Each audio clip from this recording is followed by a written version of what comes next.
assets of their clients. And obviously, the clients will be extremely concerned if their assets and their funds are not being managed very well. As discussed on the previous slide, trust is established through professionalism and ethical conduct. And to promote professionalism in investment management, many countries require investment professionals to have some form of certification or license. Trust in the investment management profession leads to efficient capital markets, an efficient flow of funds, broader participation, and overall benefit to the economy. And all this is intuitive because if there is trust in the investment management profession, then more and more people will be willing to invest. And obviously, if we have a larger number of people wanting to invest and larger sums of money that are being invested, then that is beneficial to society because companies and industries that need money will get more money from investors. So in that sense, there is broader participation and the overall economy also benefits. We've talked about the fact that many countries require investment professionals to have some form of certification or license. But the fact is that investment management is becoming increasingly global, and therefore a global organization is needed to take this profession forward. And that global organization is CFA Institute. CFA Institute is the largest body for investment management professionals. This institute aims at promoting the highest standards of ethics, education, and professional excellence.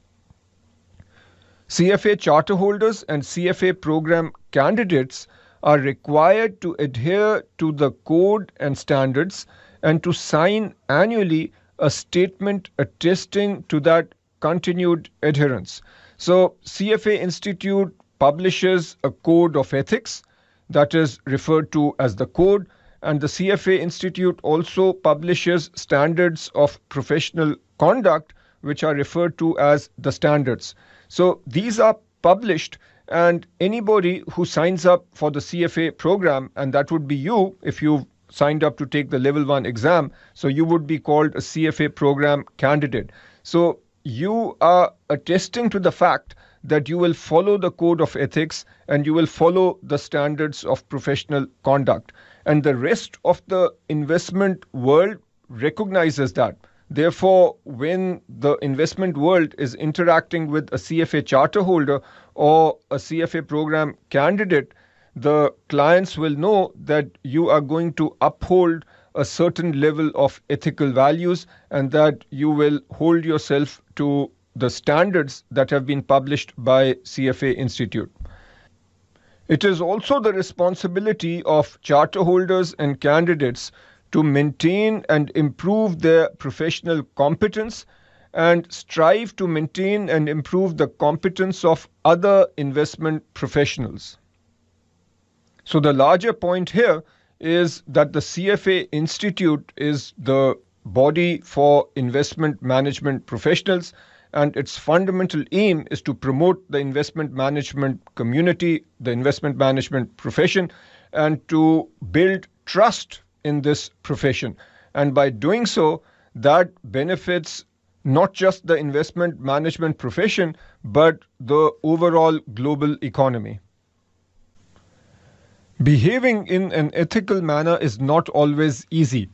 There are two major challenges to ethical behavior that we will discuss. The first is that people believe they are more ethical than they actually are. And to illustrate this point, the curriculum talks about a survey of investment managers where investment managers were asked whether from an ethical perspective they were above average, average, or below average. And most investment managers said that they were above average. And this obviously is not possible because on average we should be average, but most investment managers say that they are above average. This illustrates an overconfidence bias. In other words, investment managers and human beings in general believe that they are more ethical than they actually are.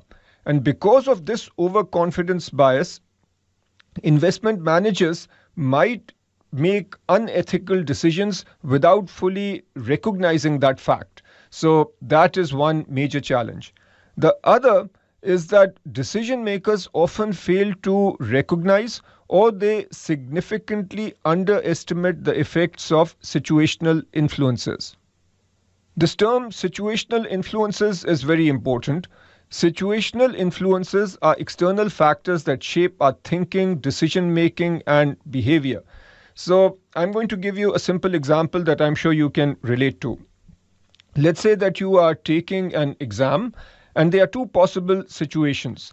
In situation one, you are taking the exam, and this exam is being proctored very carefully. So, you know that people are watching you, and that if you try to cheat, you will be caught. There is another situation, that's called that situation two, where you are taking an exam, but this is being proctored very loosely, and you are quite sure that you can cheat and get away with it. So it's the same exam, but the situations are very different.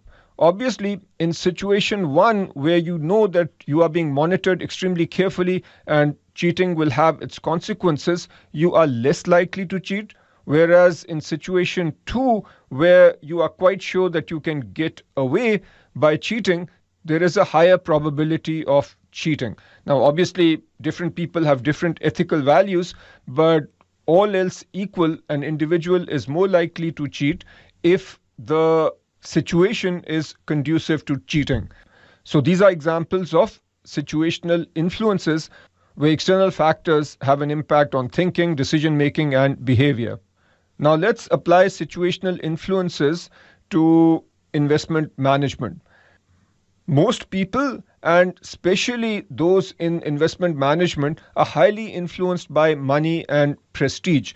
So imagine a situation where a young analyst is working at a large firm, and if his bosses perceive that he is doing a good job, he is going to get a very significant bonus. So it is possible now that this young investment analyst might take some actions that are unethical in order to get that large bonus. So, to get money or to get prestige, the person might be more likely to act unethically.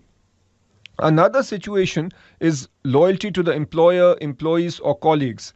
So, if we go back to the story that I told you in the introduction to this reading, we had a research analyst who wanted to help his friend and who also wanted to impress his bosses. So, in a sense, loyalty to colleagues, fellow employees, and the employer caused him to take actions that were unethical. He wrote a research report that was favorable, even though he should not have written that research report, or he should not have given the favorable rating. And that was unethical behavior in order to make others happier. And finally, we might have a compliance culture. The point here is that sometimes we might simply be following compliance rules without thinking whether our behavior is ethical or not. And here we can talk about an Enron example where people who got Enron in trouble were following compliance rules. So, for example, we have Enron here, and there were some companies that Enron was interacting with. So, there were transactions or dealings taking place with these companies. And as part of the compliance procedure, senior management was supposed to report whether they had an interest in these other companies. And senior management did follow compliance rules, saying that they did have an interest in these other companies, and the board would look at the fact that the compliance rules are being followed and they would approve. But the larger question was that because of these relationships and because senior management had stakes in these other companies, there was a conflict of interest. And the question was whether that conflict of interest was being dealt with properly or not. The issue there was that the conflict of interest was not being addressed, even though compliance procedures were being followed. So, if compliance is being followed without taking care of the underlying ethical issues, that can be problematic. Another point to note is that situational influences could be either negative or positive. So we talked about the fact that money and prestige could lead to bad ethical choices. On the other hand, employers could put actions in place and could encourage all employees to act ethically and also have procedures that punish employees who act unethically. So, those would be examples of situational influences that would encourage good ethical behavior. A failure to recognize challenges can lead to unethical behavior. So, we as investment analysts need to recognize the sorts of challenges that might lead to unethical behavior. And by recognizing these challenges and addressing them, we can move towards more ethical behavior. Moving now to ethical versus legal standards. Countries enact laws and regulations in an attempt to codify ethical behavior and actions. The objective here is to have better outcomes for society or for specific stakeholders. But what we need to recognize is that acting in accordance with the law and acting ethically are not necessarily the same. We can have actions which are not legal but ethical. So, for example, let's say you are in a country where you observe some injustices against a given community, and in that country, having protests is not legal. But you still participate in a peaceful protest against that injustice. Now, here we can say that you are acting ethically, but this might not necessarily be legal in that country. We might have a situation where certain actions are legal but not necessarily ethical. So let's say there is a country where there is no law against using material non-public information to make investment decisions. So in such a country, if an analyst is using material non-public information, that's not illegal, but it is certainly unethical. Then we have actions that are both legal and ethical. This is fairly straightforward. Most countries will try to enact laws which are meant to benefit the investment management profession and society in general. So in that situation, we'll have actions which are both legal and ethical. And then the final situation is actions which are not legal and not ethical. So for example, misrepresenting financial information would clearly be illegal and unethical. There are several challenges associated with simply following the law. We can have situations where a new law is introduced which addresses an existing ethical problem, but often new laws create an opportunity for other unethical behavior. We can also have a situation where a given law is interpreted differently by different people, and then the interpretation that is most suitable is often taken. And we can also have scenarios where laws are different across different jurisdictions. So companies might move into areas where the law is the least restrictive. Ethical conduct, however, encourages us to go beyond what is legally required. We should consider the impact on stakeholders and society at large and do what is best for the people or the groups that are impacted by our decisions. And the idea here is to make good choices even in the absence of clear laws and regulations. Organizations should develop a strong ethical culture, and organizations should encourage an investment professional's natural desire to do the right thing. The idea here is that an investment management company should have a code of ethics, and the company should also define standards that employees must follow. And many investment management companies and portfolio management companies adopt the CFA Institute code and standards. But simply having the code and standards is not enough. There needs to be a culture of following the code and standards, a culture of being ethical, and an environment where employees are encouraged to do the right thing. Now, this can be done in a structured way by using ethical decision-making frameworks. The point of having a framework is that it guides an investment manager's thought process. There can be many situations where several different actions are possible, and some of these actions might be more ethical than others. The point of having a framework is that we can examine choices from multiple perspectives, and then a framework can also be used to justify actions to stakeholders. So, for example, a stakeholder might ask why a particular action was taken rather than another action. And if the process is explained through a framework, then it will make it easier for the stakeholder or the other party to understand why a particular decision was made. Also, the use of a framework allows us to avoid unanticipated ethical consequences. Now, here is a possible framework. There are 4 high level phases. The first is identify, then we consider, decide and act, and reflect. Under identify, we want to identify the relevant facts. We want to separate fact from opinions. So there might be opinions, there might be judgments, there might be biases. We need to identify these opinions, judgments, and biases. We need to identify the stakeholders that are relevant to a particular ethical decision and the duties that are owed to the various stakeholders. We need to identify the relevant ethical principles that are in play. And then we also need to identify the various conflicts of interest. Once these points have been identified, then we need to also consider possible situational influences. As we've discussed before, there will be external influences that might be impacting or guiding our behavior. We need to understand those influences. At times, it might be difficult to extricate ourselves from particular influences, so we should seek additional guidance. This guidance can come from senior people within the firm, from the compliance department, from friends or family members who are outside the firm. And then, based on that, we should come up with alternative actions. Now, these 2 steps can be iterative in the sense that as we identify alternative actions, that might mean that we need to come up with other facts. So there might be other relevant facts related to alternative actions. And then based on that, we might again have slightly different situational influences.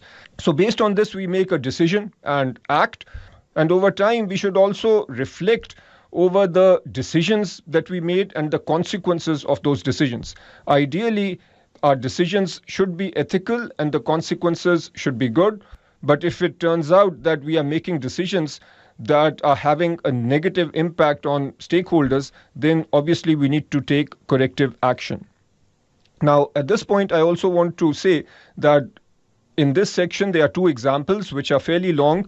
Those examples are based on the framework and they also touch on points that we've studied earlier. Make sure you do those examples. And I also want you to do all the examples that have been given earlier in this reading. By doing examples, you will get a better understanding of the content that we've covered in this reading. We are done with all the sections in this reading. Now let's summarize the main points.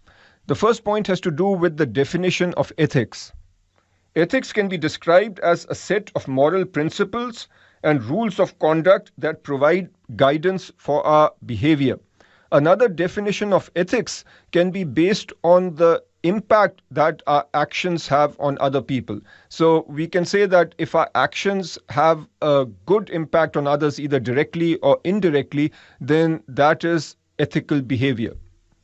With respect to the role of ethics in defining a profession, we can say that ethics is central for any profession. So if we take the medical profession or the legal profession, there will be a code of ethics for that profession, and everybody who belongs to that profession will have to uphold that code of ethics. Professionalism in investment management is extremely important because this helps build trust. By being professional and transparent, the investment industry gains the trust of society. There is a need for high ethical standards in investment management because investment managers are looking after the assets of clients. So only if there is trust will clients give their assets to the investment management industry. There are 2 major challenges to ethical behavior. One has to do with an overconfidence bias, where most people think that they are more ethical than they actually are, and because of that, they might not always act ethically. The other has to do with situational influences. These are external influences that cause us to think in a certain way and then act in a certain way. We need to understand that there is a distinction between ethical standards and legal standards. There might be several actions that are both ethical and legal, but it's possible to have actions that are legal but not necessarily ethical. Similarly, we might have certain actions which are ethical but not legal. The final point has to do with the fact that organizations should encourage ethical behavior amongst their employees. And one way of doing that is to enforce a framework for ethical decision making. That is it for this reading.